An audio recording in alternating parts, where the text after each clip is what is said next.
So welcome everyone to today's Instagram live session from the Goucher College Library. My name is Liz Johns and I'm the Teaching and Learning Librarian. And today I am interviewing Joshua Miller. Joshua is the Margaret Guccione Prize winner, which is a special prize included in the Julia Rogers Research Prize competition for an exemplary paper. The Julia Rogers Research Prize is an annual research prize competition for outstanding research by Goucher students using library resources, and the competition is sponsored through the library. Joshua's winning entry is The Price of Power, African American Literary Tradition in Post-Renaissance Era. The project was initially created for Lit 299, an independent work, African American literature from 1940 to 1979, correct? Yes. So thank you, Joshua, for being here with us today. We're so glad that you're willing to talk to us and share information about your project. And congratulations again on your win. So I'm going to ask you a few questions. Are you ready? Yes. Okay, perfect. All right, so first, just start off, can you describe the project for us? The project really, well, you summed it up nicely when you're saying it was also the independent work, but I met with my professor, Angelo Robinson, after completing or just when we were about to finish the Literature of the Harlem Renaissance course last spring, because I wanted to continue to see what the trends of Black literature in the U.S. was like after the Harlem Renaissance was completed, and that was as we started to shift into the civil rights movement. So I wanted to kind of analyze the transition to more, resistance-based literature or protest literature to be specific. Okay. And it started with, let's start with Richard Wright's Native Son, and it was quickly followed by James Baldwin's essay collection, Notes of the Native Son.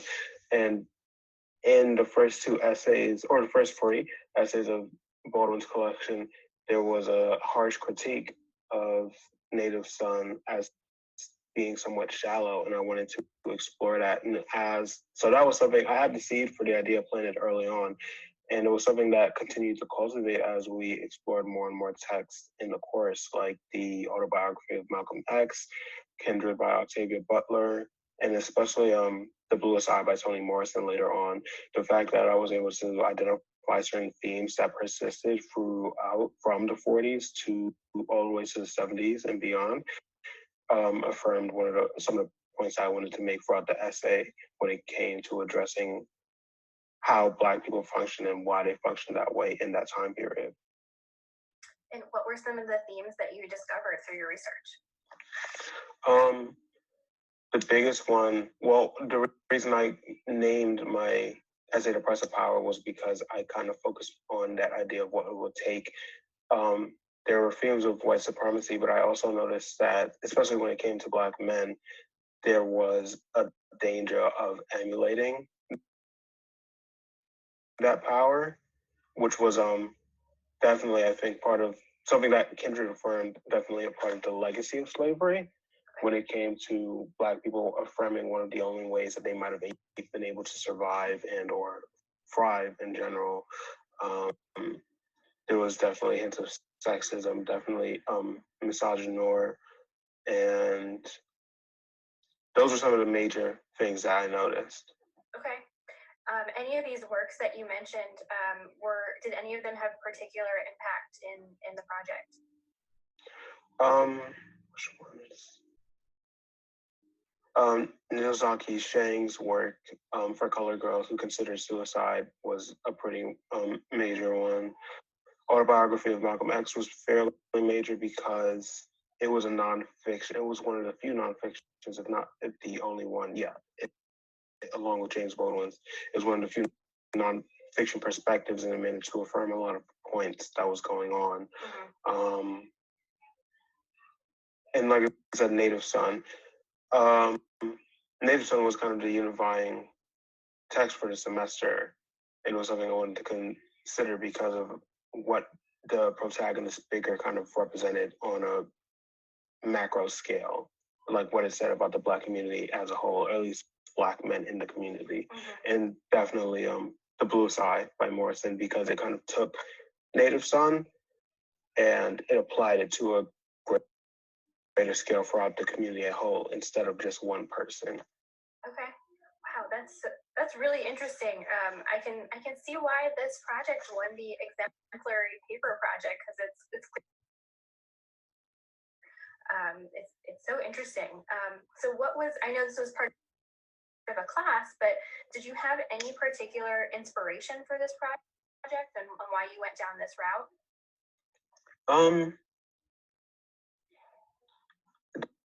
The inspiration really, it was interesting because I read Baldwin's essays. I really wanted to read Native Son for the longest time, so it gave me a bit of an excuse to do that.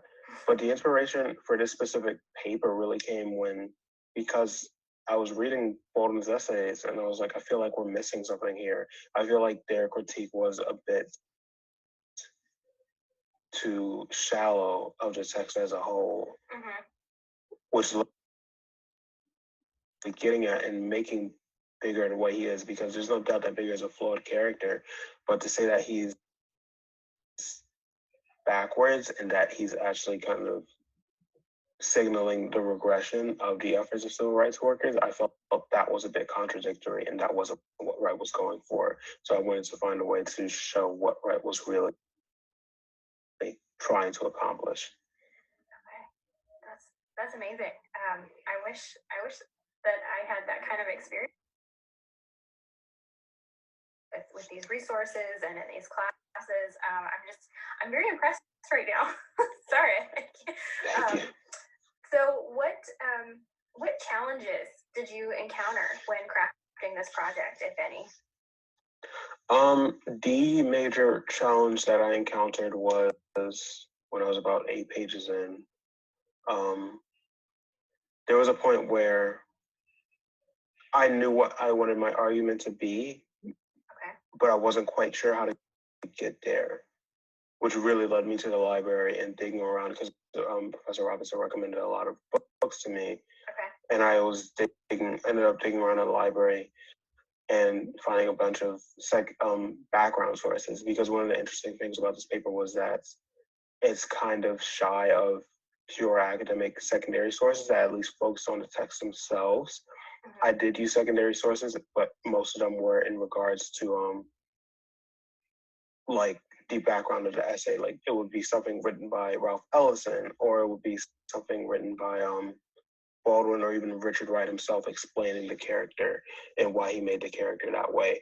But there weren't as many academic essays. But it wasn't until I found, there was a book in the library, it was called The Negro Novel by Robert Bone, and that acted as kind of the background to explain some of the inspiration, and acted as a bridge in itself to get me from my discussions on the Harlem Renaissance to my discussions on like the like this is what causes the rift. I felt that was what caused the rift between Baldwin's and Wright's trains of thought. To say nothing of the fact that Baldwin, not overly so, but Baldwin was a bit more privileged in his life than Wright was in his.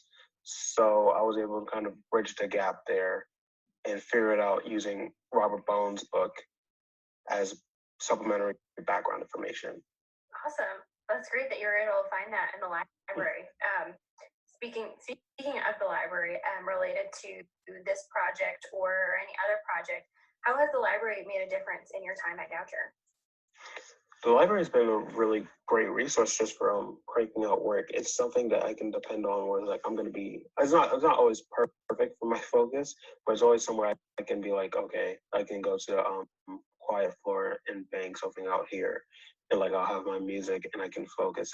Especially in my freshman year when it was 24/7, I'd like to really go on Saturday evenings because I know it would be deserted. So I can kind of like work by myself and just hang out and focus there. So, and also it's been like a great opportunity for resources, even when I'm not doing anything, something applies to a class. It would be something I can find a book where I just wanted to read for fun. So you mentioned Not a specific one, but I do always like being by the windows. The windows. Yes, I think someone said that yesterday too in the interview that she liked the windows. It's nice to have all that natural light. Is a good place to kind of get a little sunlight, but still get your work done. Mm-hmm. Do you have a favorite library resource, either for this project or just in general as a Goucher student? I'd probably say interlibrary loans. I I was fortunate, like in 12th grade, I learned about interlibrary loans, but I was able to use them a lot more here. Mm-hmm. They've been very helpful for well, I think one of my texts it was probably the souls of Black folks. That one was an interlibrary loan, and I was able to pick that up. I've made like a regular habit of holding reservations for those, like if there's not a text available at the school, because they come pretty quickly. And even then, there was like a free essay I was writing about, like on comic books, and I was able to use a loan and get one of the books from a neighboring school. Mm-hmm. So definitely the IALs. Yeah, it's a great service that we offer. I'm glad that we do that, and we're still doing it now. Mm-hmm. Even though we're not on campus, we can still get you electronic resources, articles, and book chapters, things like that. So I know you're probably rapid to do that. So my next question is kind of back to the competition again. What advice do you have for other students who may enter the competition next year? Write what you love, because that was something that gave me a lot of direction for this paper. I was just able to like kind of write freely. Mm-hmm. on a topic that I was like I've been invested in for a long time now. Like, and when you are researching, like it makes it feel like less of a burden. Like when you're writing on a topic that genuinely interests you. So like if you're in a class and you're writing a good paper, that's a good paper. But it helps if you're like writing on a topic that you truly enjoy writing about on a regular basis. Then you'll want to put forth the effort first to make sure that it's all together and make sure all the pieces in place to make sure it clicks with somebody who isn't as familiar with the subject as you are. Mm-hmm. Yeah, I can tell just the way you're talking about this that you chose something that you're really interested in and something that you love. So I think that's really great advice. You're a senior, right? I'm technically a senior because I transferred in from Bard High School, Early College, Queens. But okay. So I graduate next year. Oh, next year. Okay, because I was going to ask you where are you going to take this next, either at Goucher or beyond? Do you think you're going to continue in this area of study, or is there something else that you're passionate about? I think this is the area of study. This paper in particular, I think I'm planning to revise using a text called Charles Mills's The Racial Contract, but I'm also considering maybe using it as what's the word? But I do like continuing this line of research so finding interesting topics like this is something I'd like to continue doing and writing on that. That's so great. I'm glad that you kind of, sounds like you have a good path. You mentioned grad school. So that's exciting to start thinking about that and different programs that are out there in this area, in this field. And those I'm really interested to see how you're going to continue that moving on. Is there anything else that you'd like to share with us about the project, about the library, about the prize, before we sign off for today? No, I think I'm good. Thank you again for choosing me. Oh, well, it was an exemplary paper. It is the top prize, so it was. I think it goes to show that you did some really great work, and we're always happy to see great work and to reward great work. So thank you for submitting it. I know that the people who read it were really interested and excited to read it. So thank you for your good work. And thank you so much for being here with us today. I really enjoyed talking to you and hearing more